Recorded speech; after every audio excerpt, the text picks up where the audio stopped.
It's 8 in the evening. The dishes are finally done, and you sit down to the first quiet plate of the whole day. The kids are asleep. This is the only hour the house has left to offer you, and it tastes like relief. You switch off the little light over the stove and go to bed feeling fine. But something in the body is just getting started. If you're past 40 and this feels familiar, you should know it happens to a great many people. It isn't a flaw in your character, and it isn't a diagnosis. The strangest part isn't the food itself, it's the hour the food landed in. Here's the thing worth hearing tonight. This has a simple mechanism, and that mechanism has a switch you can reach. Inside you, there's a clock, one that runs on a cycle close to 24 hours, syncing nearly every organ to the same rhythm of night and day. That plate you just ate isn't wrong. It just arrived after the clock had already begun turning things off for the night. So by the end of this, you'll understand why the body does what it does. You'll walk away with 2 or 3 small things to try this very evening: a lamp, an earlier plate, an hour that belongs to you again. One quiet knot first. Most of us blame late eating on the stomach, food sitting heavy overnight. That story is almost right and almost wrong. The real trouble isn't down there at all. It's on the clock, not the stomach. Here is the part that quietly changes everything. The trouble was never the food itself. It was the hour the food landed in. The same parent from last night stands at the counter, sure the heavy plate just sits there slowly working through. But your body isn't one slow stomach. It's dozens of separate clocks, all keeping their own time. Your liver, your pancreas, even your fat cells, each carry a tiny clock, ticking almost like a second brain. They keep time. And most of the day, they keep it together. Picture the body lit up in the evening. Every organ a small glowing dial, all pointing the same way. That shared rhythm has a name, and it runs the whole body, not just the stomach. Your internal clock runs on a cycle close to 24 hours, syncing nearly every organ to the same beat of night and day. By day, the dials glow in step. At night, they drift apart. Some awake, some already dimming. Insulin drifts first, the hormone that clears sugar from your blood and stores it for later. It works well by day, but less efficiently at night. The same plate is handled differently by the hour it arrives. Your morning body and your midnight body are not the same body. One meal, 2 very different machines. The tired parent didn't cook the wrong dinner. They served the right dinner to the wrong shift of the body. And if you think one drowsy insulin is the whole story, 2 more hormones are about to clock in. One of them supposed to be fast asleep. So it isn't only insulin working the late shift. One of them was never supposed to wake up this early. Around the hour you switch off the stove, a hormone called melatonin begins to rise. The same quiet chemical that dims your eyes and slows your thoughts before bed. But melatonin does more than make you sleepy. As it rises in the evening, it leans over to your pancreas and whispers to slow down. So the insulin that would handle a plate at noon shows up half asleep at night, still willing, just slower. Then there is cortisol, and cortisol has a schedule of its own. It is meant to peak like a gentle wave near morning, easing you awake and fade away by night. A late meal can nudge it awake at the wrong hour. Think of Sophia, a dispatcher in Lisbon who ate her real dinner after midnight for years.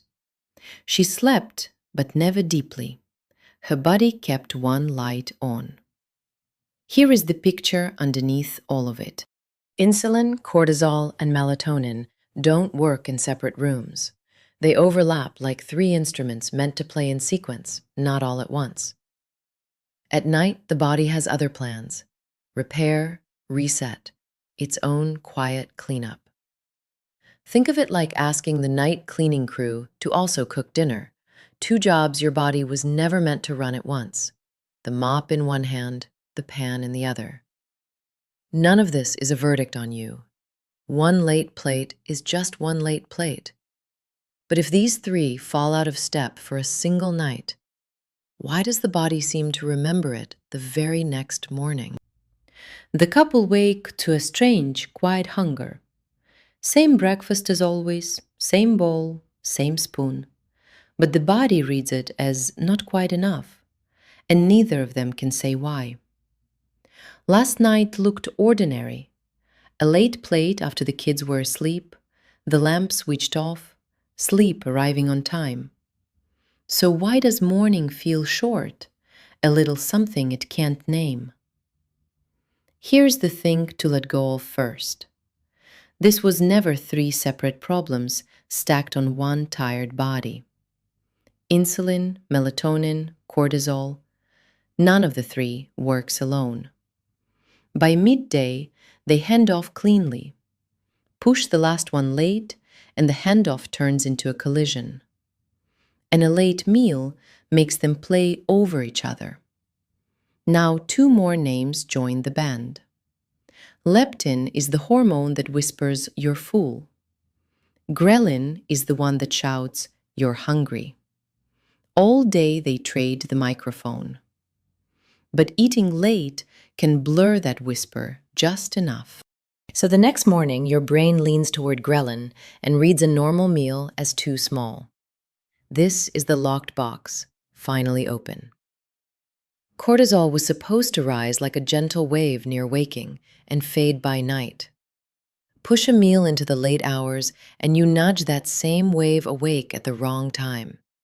The very hormone meant to greet your morning is the one thrown off by your dinner.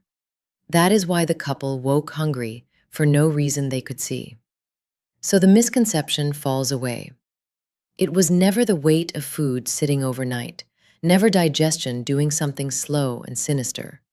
It was the hour it landed in.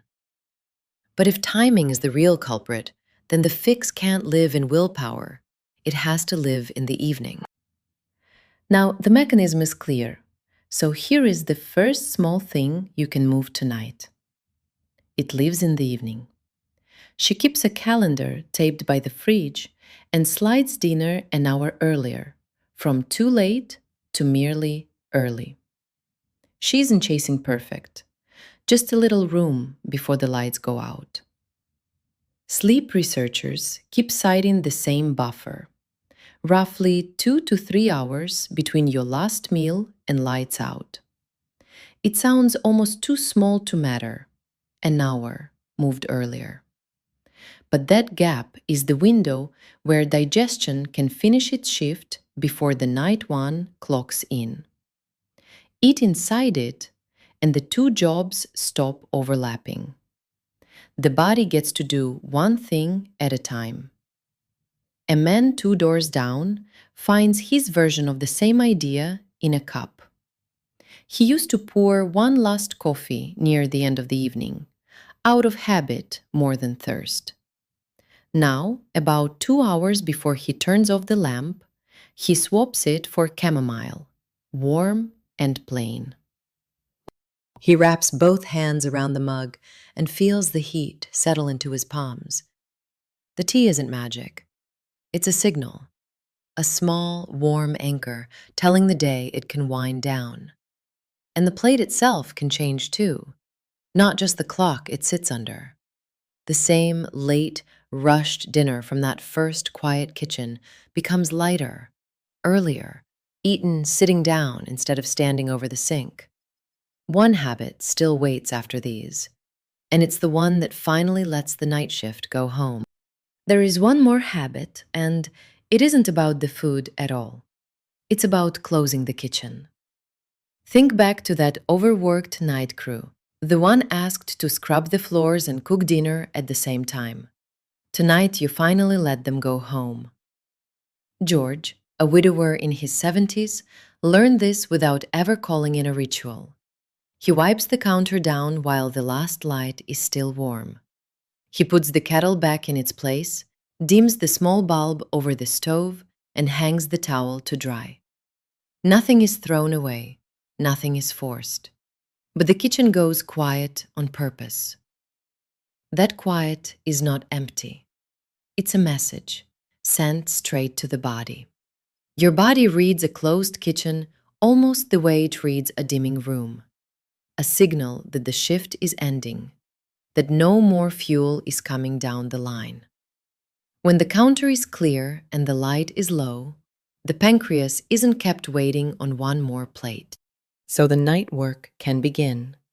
The slow settling, the falling temperature, the repair your body saves for the dark. That is the whole trick. You stop asking the night to also cook. None of this hangs on a single evening. One late dinner rarely matters, and George would be the first to tell you so. Night after night, though, the body starts treating a mistimed schedule as its new normal. That's the pattern worth turning. So he reaches for the switch above the stove, the same lamp that once glowed with a little guilt, and closes his hand around it gently. Not tonight, though. Tonight he pauses and leaves it lit a moment longer. One late lamp won't undo the ritual he's built. It's simply his, and it's tonight. None of this was ever a question of willpower. It was a question of timing.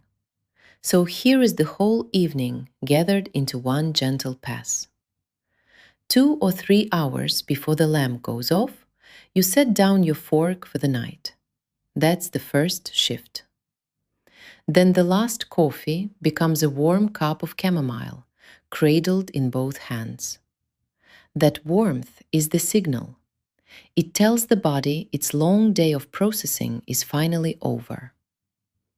Now the lamp above the stove. You reach for it, but tonight there is no guilt in the gesture. You switch it off quietly and let the whole kitchen go dark behind you. Above the cooling stove, 3 pulses settle into sync. Insulin, cortisol, and melatonin, finally taking their turns. The alarm still sounds at the same hour it always did. The hunger that used to feel too big for breakfast is just hunger now, plain and answerable. So of the 3, the earlier bite, the warm tea, the closed kitchen, which one is yours tonight? That lamp above the stove was never a reward you'd earned. So tonight, whose lamp will you finally switch off without guilt?